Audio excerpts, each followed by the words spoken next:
Muy buenos días, hermanos.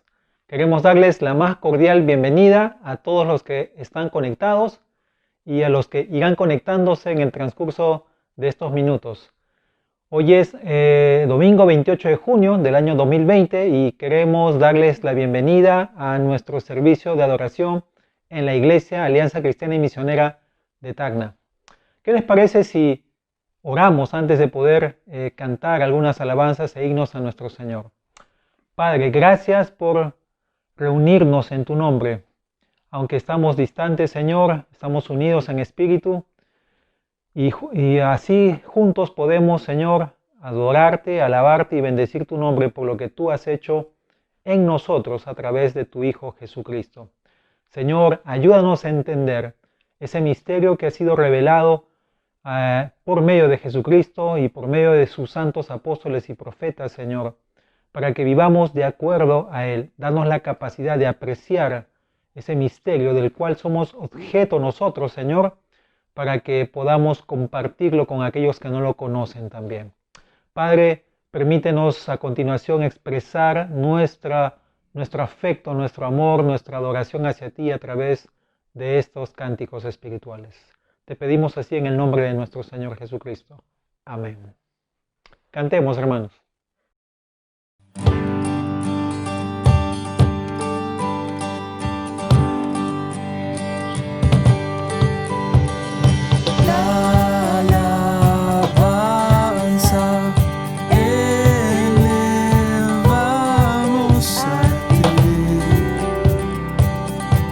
Tan solo a ti, la esperanza late y vibra por ti, Señor. Pues al mirarte, fuerzas hay para seguir. Tu presencia, los temores, nada son, nada son. Hosanna, tú eres el Dios que salva, digno de alabanza.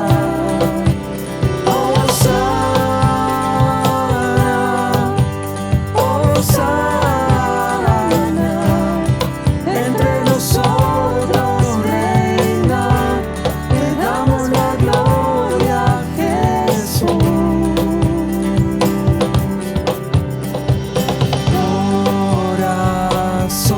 Corazones hoy se vuelve a ti. Gracias, Señor. Tan solo a ti. Vidas rotas haces nuevas en ti. Tan solo en ti. Pues al mirarte, fuerzas hay para seguir. En tu presencia, los temores nada son, nada son. Hosanna,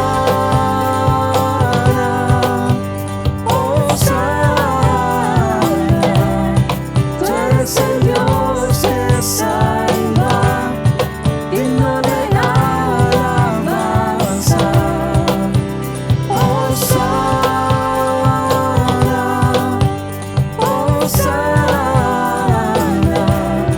entre nosotros reina, te damos la gloria, Jesús.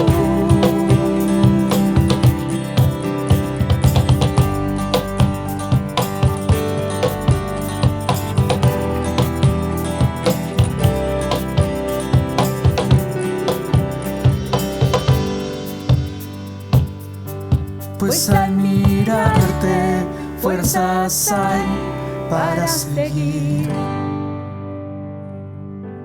En tu presencia los temores nada son. Pues al mirarte fuerzas hay para seguir.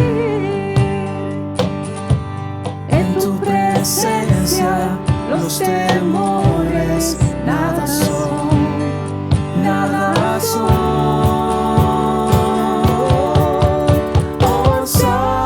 Hosanna, Hosanna,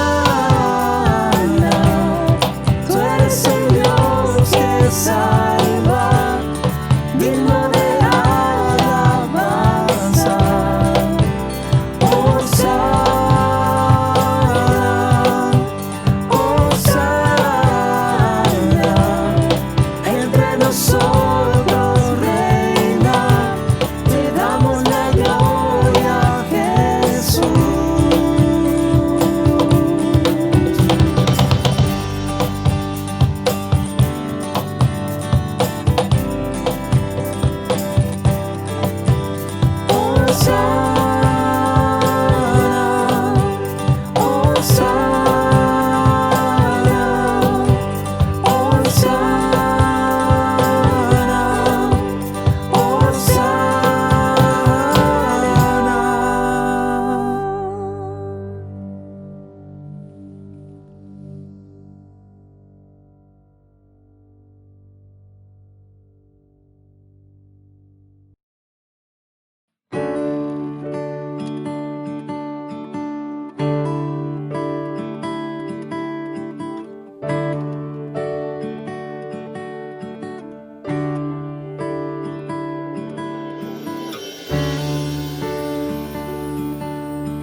Alfa, Omega, el que era, es y quien vendrá, quien vive y reina, y el cielo adora sin cesar. Tu nombre y gloria es la canción que rodea el trono hoy. Se escucha: Santo, Santo, Todopoderoso, digno es el de adoración. Al Cordero que crucificado fue, sea la gloria su nombre sobre todo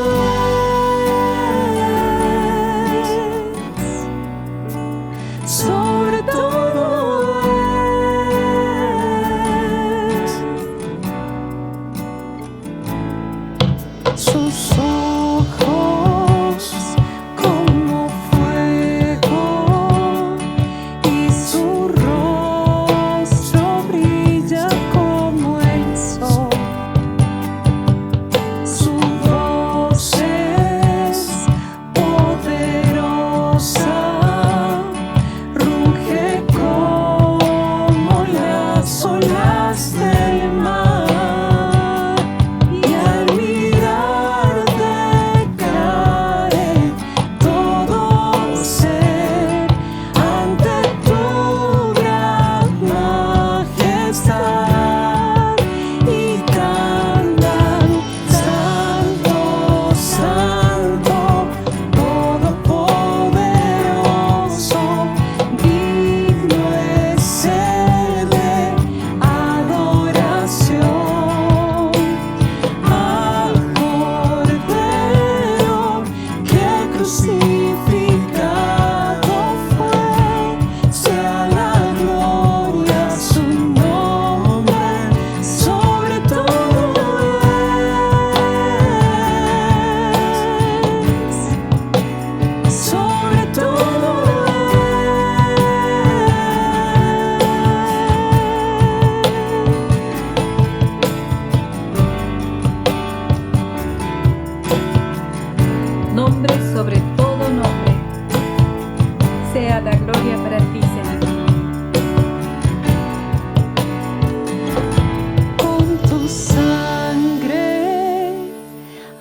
comprado gente de toda lengua y nación. Toda rodilla a ti se doblará y toda lengua te confesará, Señor. Has vencido la muerte y la maldad, y en victoria reinarás por siempre. Santo, Santo, Todopoderoso, digno es el de adoración al Cordero que crucificado fue. Sea la gloria su nombre sobre todo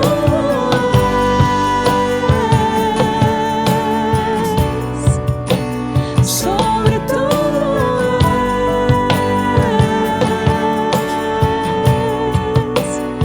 nombre sobre todo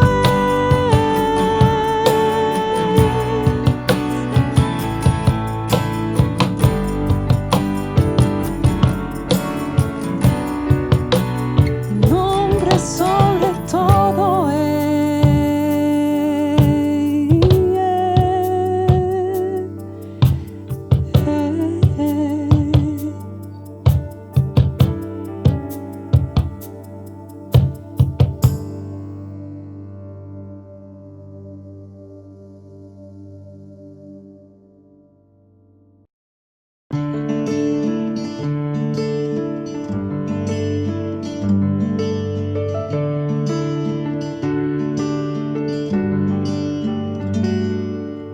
Que mi vida entera esté consagrada a ti, Señor, que a mis manos pueda guiar el impulso de tu amor, que mis pies tan solo en pos de lo santo puedan ir, y que a ti, Señor, mi voz se complazca en bendecir. Lávame tu sangre, Salvador, límpiame de toda mi maldad. Traigo a ti mi vida para ser Señor, tuya por la eternidad.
y haz la tuya nada más.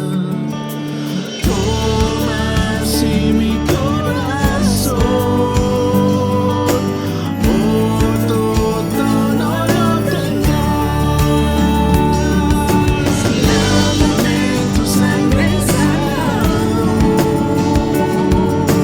límpiame de toda mi maldad. Traigo a ti mi vida para ser Señor, tuya por la eternidad.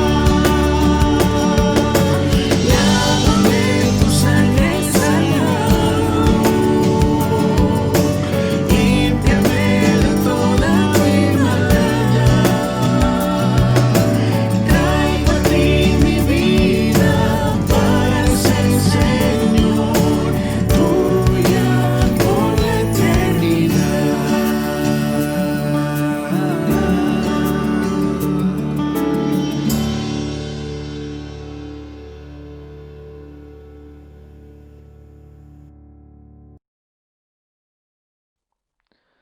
Hoy iniciamos un nuevo capítulo en nuestro estudio de la carta a los Efesios.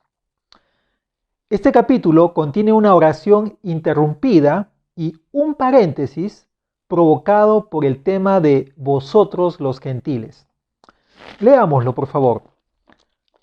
Por esta causa, yo Pablo, prisionero de Cristo Jesús por vosotros los gentiles, si es que habéis oído de la administración de la gracia de Dios que me fue dada para con vosotros, que por revelación me fue declarado el misterio, como antes lo he escrito brevemente, leyendo lo cual podéis entender cuál sea mi conocimiento en el misterio de Cristo. Misterio que en otras generaciones no se dio a conocer a los hijos de los hombres, como ahora es revelado a sus santos apóstoles y profetas por el Espíritu. Que los gentiles son coherederos y miembros del mismo cuerpo, y copartícipes de la promesa en Cristo Jesús por medio del Evangelio, del cual yo fui hecho ministro por el don de la gracia de Dios que me ha sido dada según la operación de su poder.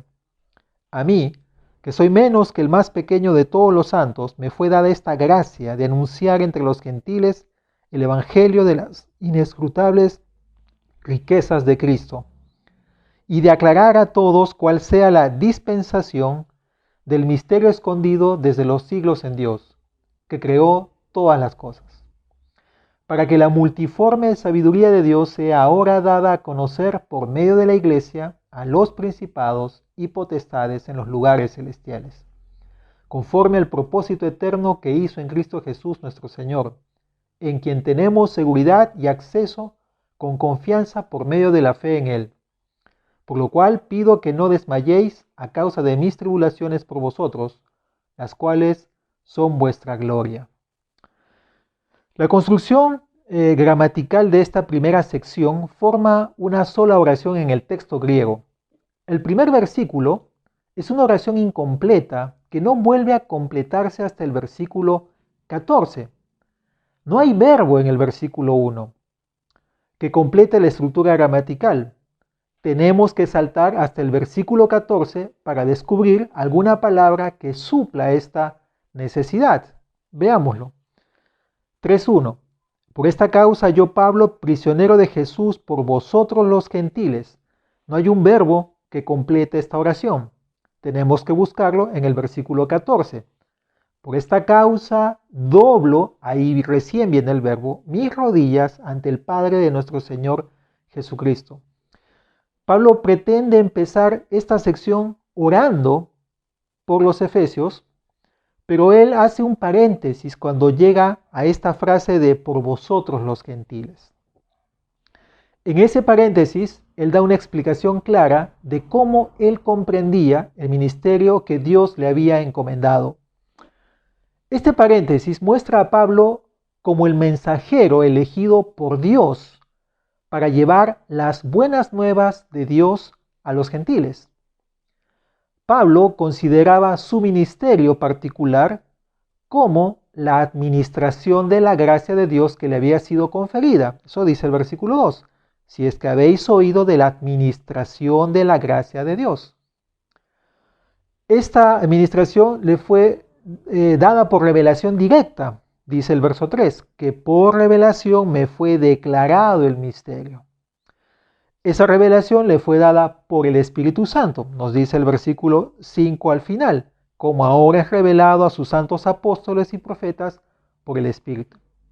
El mensaje que él ha recibido, él lo denomina misterio, como ya lo hemos leído en el verso 3, pero específicamente lo llama el misterio de Cristo en el verso 4. Leámoslo, leyendo lo cual podéis entender cuál sea mi conocimiento en el misterio de Cristo. Este misterio él lo expone diciendo en el verso 6 que los gentiles son coherederos y miembros del mismo cuerpo y copartícipes de la promesa en Cristo Jesús. Sin duda, este pasaje, esta paréntesis que hace Pablo en este capítulo 3, comunica el alto concepto que él tenía de su ministerio y del mensaje que él comunicaba. Nosotros en esta mañana aprenderemos de este pasaje nuestra responsabilidad con el Evangelio, que esta responsabilidad nuestra implica peligro en primer lugar, implica fidelidad de parte nuestra e implica nuestro servicio a este ministerio. Así que empecemos con el primer punto.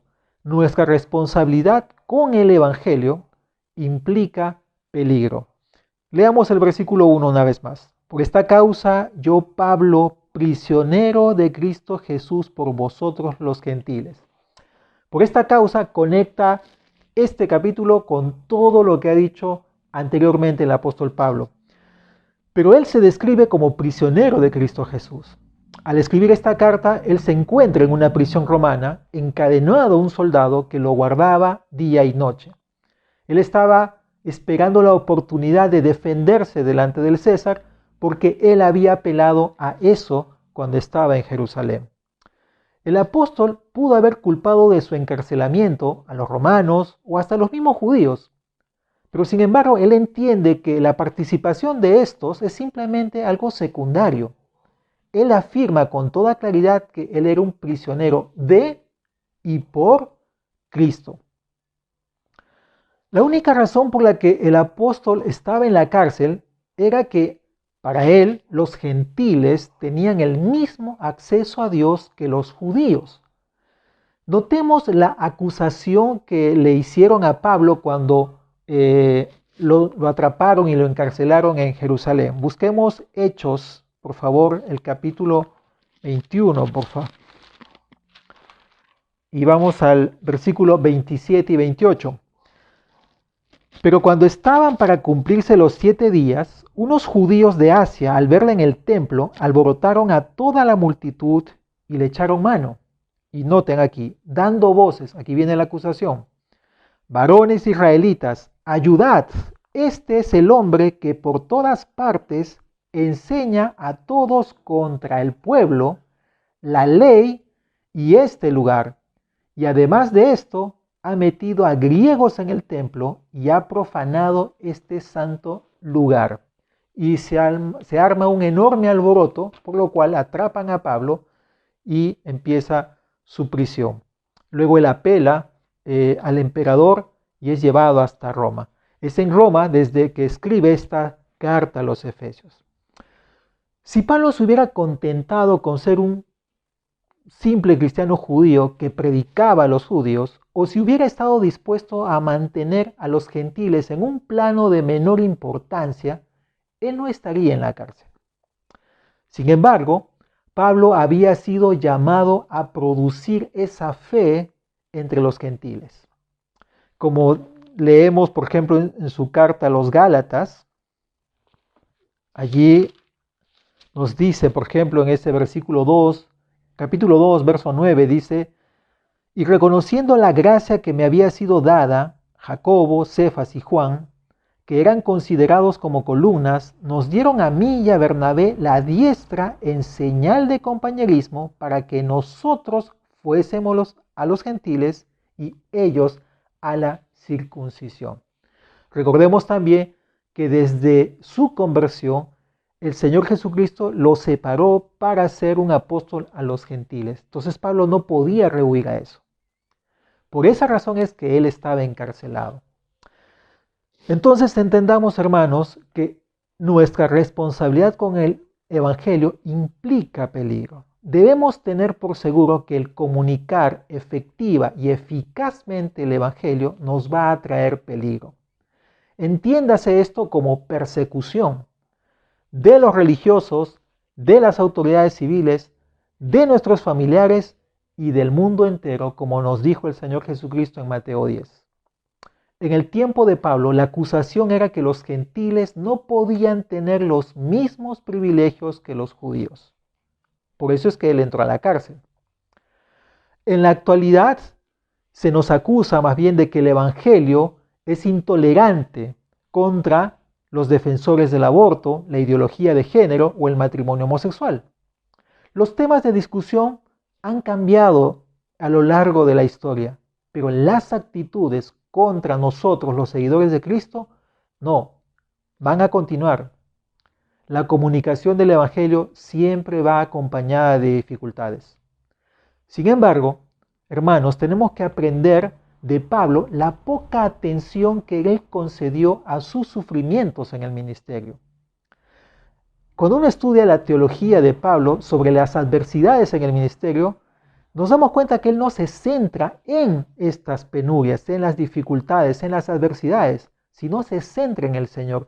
Nótenlo, él dice, ¿no es cierto?, una vez más en este punto, por esta causa yo, Pablo, prisionero de Cristo Jesús, por vosotros los gentiles. Pablo se considera un prisionero de Cristo, del Evangelio y de su llamado al ministerio. Su teología está vinculada a algo más allá que las circunstancias personales. La cuestión es, ¿no es cierto?, lo que tenemos que preguntarnos es, ¿qué es lo que define nuestra identidad? ¿Nuestras circunstancias, por más graves que éstas sean, o nuestra nueva relación con Cristo? Si todo lo que podemos ver es nuestra situación inmediata, entonces nuestras circunstancias siempre nos van a terminar controlando. En ese caso nos sentimos bien cuando nuestras circunstancias son buenas, pero cuando nos sentimos en la miseria cuando nuestras circunstancias no son buenas. Para Pablo, sus circunstancias eran concurrentes. Sin embargo, estas no definían su identidad, puesto que su identidad estaba determinada por quién era en Cristo Jesús, por el Evangelio que había creído y por el llamamiento que había recibido. Él vivió con una confianza plena en los propósitos de Dios. Él no sabía qué iba a pasar en su futuro. Tampoco significaba que él entendía todos los propósitos divinos que había detrás de sus aflicciones, sino más bien que él sabía que su futuro, sus aflicciones y todos los demás aspectos de su vida estaban en las manos de aquel que lo había llamado al ministerio, su Señor. Como una vez más, por esta causa yo, Pablo, prisionero de Cristo, por vosotros los gentiles. Entonces entendamos que en primer lugar nuestra responsabilidad con el Evangelio va a implicar peligro, como fue en la vida del apóstol Pablo. Pero en segundo lugar, nuestra responsabilidad con el Evangelio va a implicar fidelidad.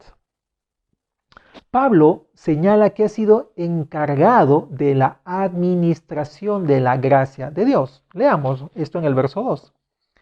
Si es que habéis oído de la administración de la gracia de Dios que me fue dada para con vosotros.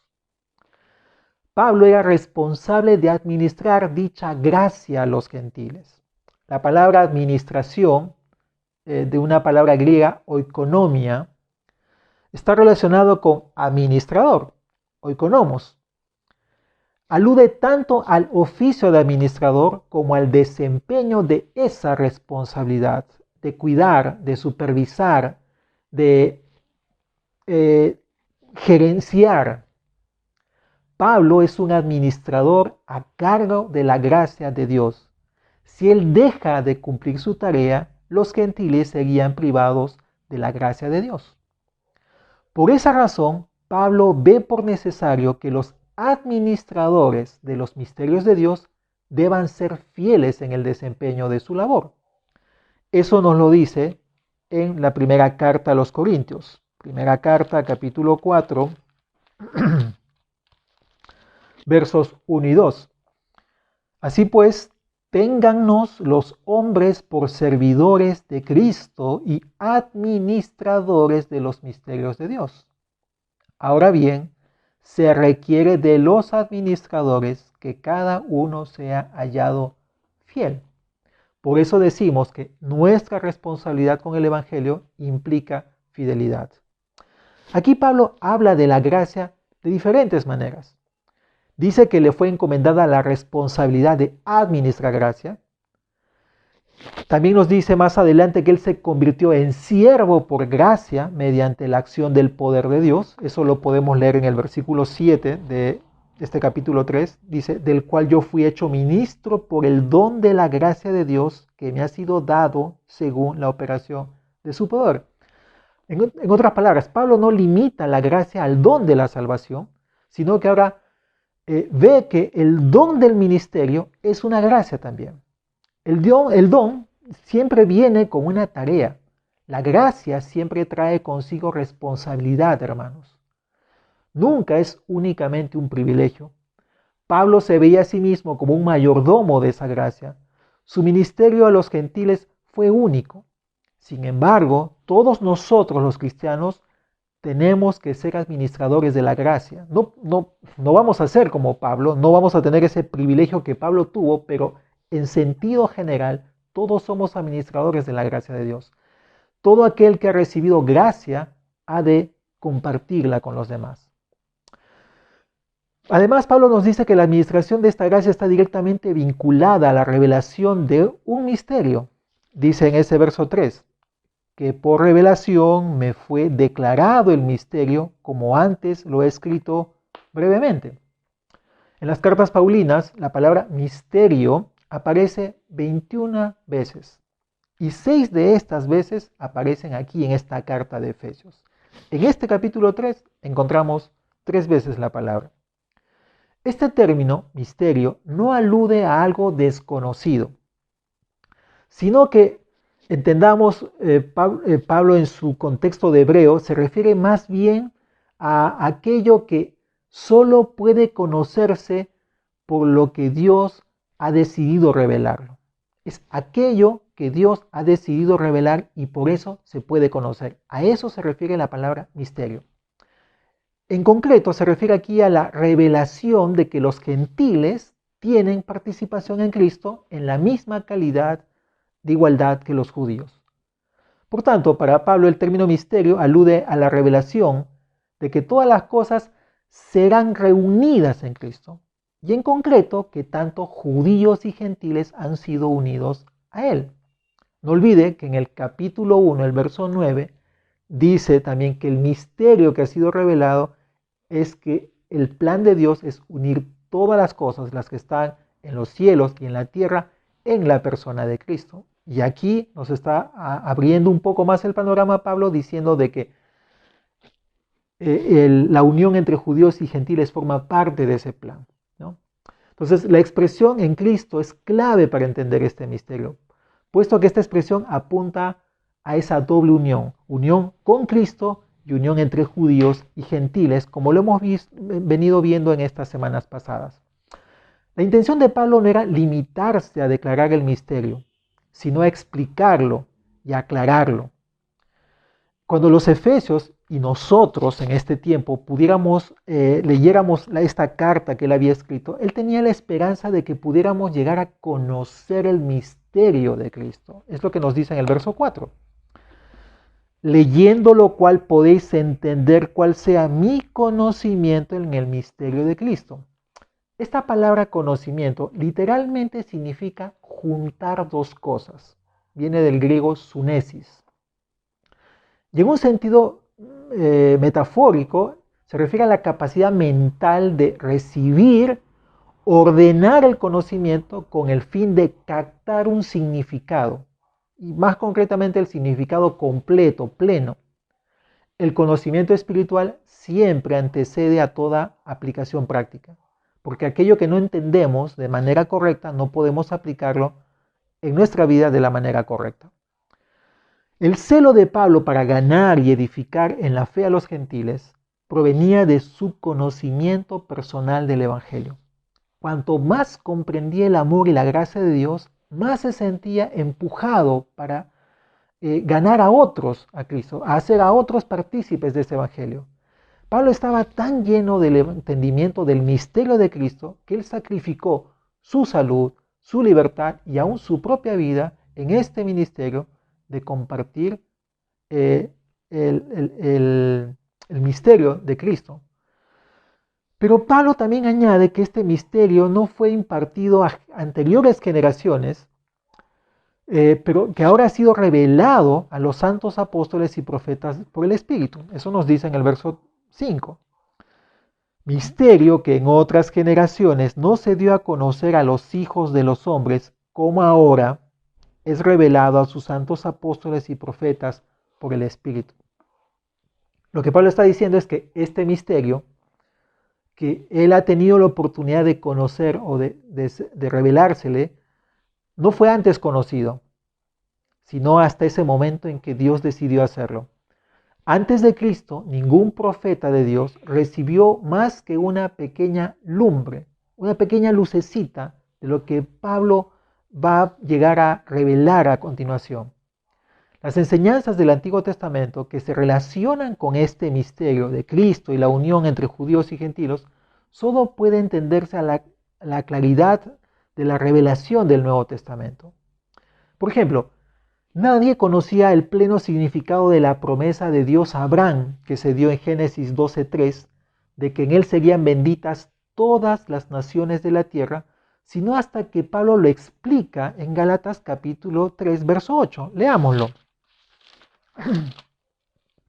Dice: y la Escritura, previendo que Dios había de justificar por la fe a los gentiles, dio de antemano la buena nueva a Abraham, diciendo: en ti serán benditas todas las naciones. Es decir, nosotros no entendíamos qué implicaba esa bendición a todas las familias de la tierra, sino hasta que Pablo explicó que se trataba de la justificación por la fe. Esa bendición prometida era la justificación por la fe, pero no la entendíamos sino hasta que Pablo lo reveló. O Dios se lo reveló a Pablo y Pablo lo plasmó en esta carta. Y así con muchas otras promesas y profecías que encontramos en el Antiguo Testamento. Pablo afirma que el principal acento de la revelación es la plena participación de los gentiles en los propósitos y privilegios de Dios. Esto se subraya en el texto griego en medio de una aliteración, una repetición de sonidos en el griego. Otra vez, si pudiera usted ver en la pantalla, va a ver esto, es sincleronoma kai sisoma kai sinmetoja. O sea, eso es en una frase. ¿Qué significa? Lo que usted tiene aquí en el versículo 6 de Efesios, del capítulo 3. Este es el misterio revelado, que los gentiles son coherederos y miembros del mismo cuerpo y copartícipes de la promesa en Cristo. Estas promesas fueron hechas a Israel en otro tiempo, pero sin embargo ahora los gentiles son beneficiarios de la misma herencia con los cristianos de origen judío y reciben juntamente con ellos una completa porción de todos los beneficios que le habían sido prometidos a los judíos. Los santos del Antiguo Testamento no tenían una visión de la iglesia, de esa reunión de los discípulos de Cristo en un solo cuerpo unido, sin distinciones raciales ni religiosas. Entendemos esto porque aún a los judíos de la iglesia primitiva, como el apóstol Pedro, tuvieron dificultad para entender y aceptar a los creyentes gentiles como personas que estaban por completo en el mismo nivel espiritual que ellos. Si no, acuérdense de lo que pasó en Hechos 10. Pedro tuvo que luchar, Dios tuvo que mostrarle una revelación para que él entendiera que podía entrar a los gentiles. Y luego Pedro, después de predicar, ve cómo el Espíritu Santo también los llena, ¿no es cierto? Y el testimonio de eso fue que empezaron a hablar en lenguas, la misma experiencia que tuvieron ellos como judíos. Pero más adelante, en el capítulo 11 de Hechos, vemos que los ancianos de Jerusalén quisieron llamarle la atención a Pedro y le pidieron explicaciones por qué había entrado a la casa de un gentil. Y Pedro tuvo que explicarles el por qué. La aceptación de este evangelio es lo que nos permite estar en Cristo. Y esa unión con Él es la que crea esa nueva humanidad conformada por judíos y gentiles. Por eso, repito, dice aquí el verso 6, ese misterio que le ha sido revelado a Pablo es que los gentiles son coherederos, en primer lugar. En segundo lugar, miembros del mismo cuerpo. Y en tercer lugar, copartícipes de la promesa en Cristo Jesús por medio del Evangelio. Por eso decimos que la aceptación del Evangelio es lo que nos permite estar en Cristo, y esa unión en Cristo es la que crea el nuevo hombre, la nueva humanidad conformada por judíos y gentiles. Esta revelación de Dios a Pablo, desde un punto de vista teológico, sigue siendo relevante para nosotros, porque nos explica el valor del Evangelio, mis amados hermanos. El Evangelio son las buenas noticias de Dios que han sido traídas, han sido reveladas para transformar las vidas. No olviden lo que Pablo dijo en el capítulo 2 de esta carta. Fuimos sacados de la muerte espiritual, de la potestad del diablo, de la potestad de este mundo. Fuimos resucitados y sentados juntamente con Cristo en los lugares celestiales, y está formando un nuevo pueblo. Ese nuevo pueblo es el templo santo de Dios en el cual Él mora. Esas son las buenas nuevas. Este evangelio, queridos hermanos, muestra los planes eternos de Dios y la nueva creación que Cristo ha traído a nuestro mundo miserable. Por eso es relevante entender este asunto. El ministerio de Pablo se fundamentaba en su convicción acerca de esta revelación y se centraba en la proclamación de esta revelación. En nuestros días, esto sigue siendo fundamental y relevante para el ministerio cristiano. Tenemos que entender que esto surge de esa doble convicción de que Dios se ha revelado a sí mismo de un modo único, particular, en la persona de su Hijo, y que la principal tarea es la de dar a conocer esta misma revelación. Entonces, entendamos que en segundo lugar, nuestra responsabilidad con el Evangelio implica fidelidad.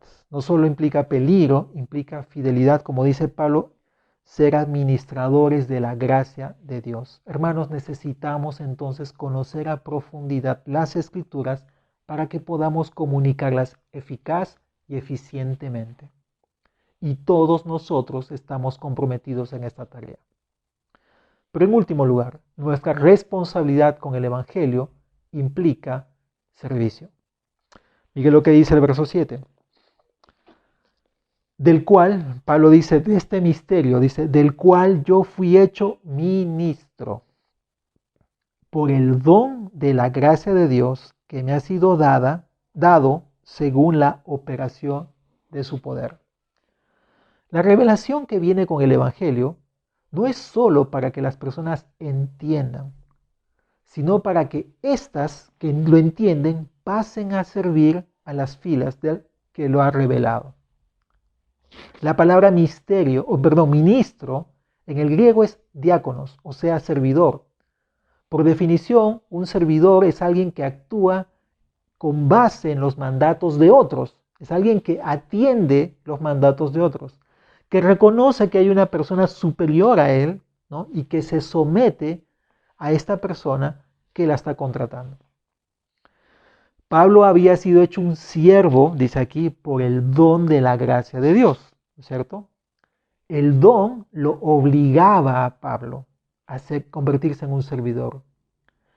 Recuerde que en este versículo la palabra gracia no está aludiendo a la salvación de Pablo, sino a su ministerio, a su llamado. Por medio de la gracia, el apóstol se convirtió en un siervo del Evangelio. No está hablando de su salvación, sino que por esa gracia él también se convirtió en un esclavo del Señor Jesucristo.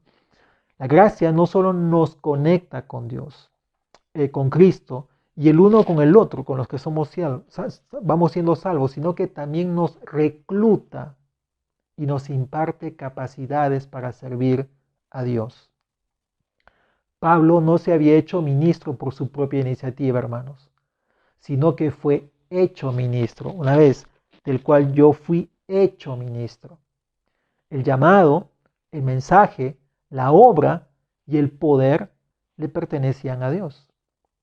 No fue la educación de Pablo, no fueron sus capacidades naturales, su experiencia, su poder, su personalidad, su influencia o cualquier otra cosa que él tuviera lo que lo calificó para ser un ministro de Jesucristo por mérito propio, sino que él fue hecho un apóstol por la voluntad y el poder de Dios mismo. Y lo mismo pasa con nosotros, hermanos. Ninguno de nosotros tiene el mérito de ser llamado un siervo del Señor Jesús, a menos que Él nos haya elegido para eso, ¿no es cierto? La clave para el reconocimiento de un llamado divino, ¿no es cierto?, en la actualidad la encontramos en la carta de Pablo a Timoteo, en su primera carta, donde Pablo habla de los requisitos para ser un supervisor espiritual. Leámoslos brevemente. Primera de Timoteo, capítulo 3, verso 1, dice, palabra fiel, si alguno desea obispado, buena obra desea. Acá habla de un anhelo. Pero luego Pablo va a poner requisitos de santidad, de vida piadosa. Verso 2, pero es necesario que el obispo sea irreprensible y comienza a dar una serie de características, ¿no? Entonces, tenemos que entender que aquel que ha sido llamado debe tener un deseo de servir, pero también debe estar calificado por una vida piadosa. Y si usted quiere saber más, lea 1 Timoteo, los primeros 7 versículos de este capítulo 3. Dios nos llama por medio de un deseo personal y por la autentificación o la verificación de su propia iglesia. El creyente que ha recibido un llamado auténtico de Dios corre el peligro constante de perder su eficacia cada vez que piensa de sí mismo como alguien más que un servidor. Es decir, si tú que ya estás en el ministerio, ¿no es cierto?, como maestro, como discípulo o discipulador, como pastor, copastor, o que estás pensando que tienes el llamado, si en algún momento tú dejas de creer que eres un siervo, entonces vas a perder todo sentido de tu llamado. Porque recuerda, el ministerio no se trata de nosotros, no se trata de nuestras propias fuerzas, no se trata de nuestras propias capacidades, se trata de el Señor obrando en medio de nosotros. Y a propósito, amados, el Señor dijo que oremos al Señor de la mies porque faltan obreros para su mies. La pregunta a veces es, no es orar, Señor, envía obreros, sino que la pregunta tendría que ser, Señor, ¿seré yo un obrero al que tú estás llamando para trabajar en tu mies? Mi hermano en Cristo, que eres joven, ¿estás sintiendo el llamado de Dios para el ministerio? ¿Estás cuidando tu vida para poder calificar en este ministerio? Mis amadas hermanas, ustedes que son madres, ¿están orando porque sus hijos puedan llegar a ser ministros del Evangelio? ¿Están orando para que sus hijas puedan llegar a ser esposas de ministros del Evangelio? A veces inculcamos en nuestros hijos simplemente el tener una carrera, pensando que el ministerio cristiano es algo deplorable. Aparentemente lo es, pero recuerden, las recompensas no las vemos aquí en la tierra, las vemos en la eternidad. Quiero concluir este sermón de esta manera. Tenemos que entender que sin duda la aplicación más importante de este texto que hemos revisado brevemente en estos primeros 7 versículos del capítulo 3 consiste en reproducir la actitud de Pablo hacia ese misterio revelado que ha tenido en Cristo. Si nosotros no valoramos el Evangelio como la revelación de Dios, entonces no va a producir un impacto en nuestras vidas.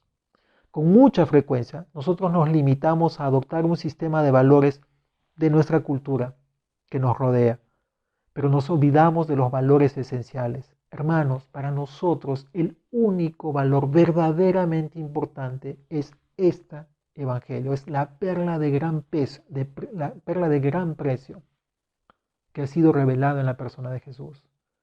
Necesitamos volver a esa convicción. Y para valorar este tesoro, tenemos que volver a redirigirnos a entender este evangelio.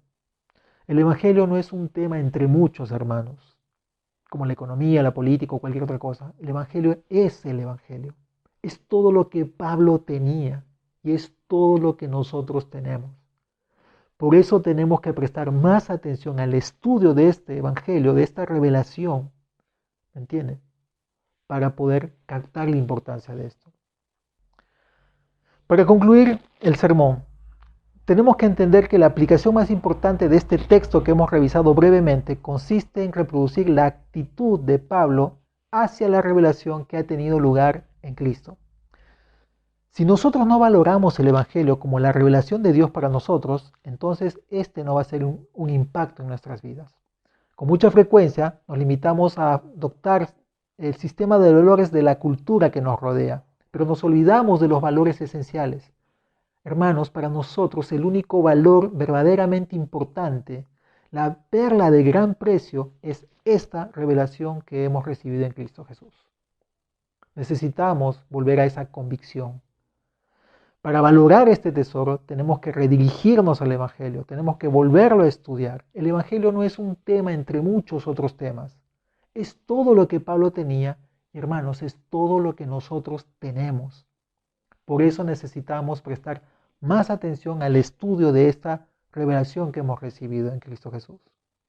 Recuerda que el valor que adjudicamos a algo determina también las dificultades que estamos dispuestos a soportar por ello. Estamos dispuestos a invertir tiempo, energía y recursos en personas o posesiones que tengan un valor para nosotros. Pablo valoraba lo suficientemente este evangelio como para ir a la cárcel.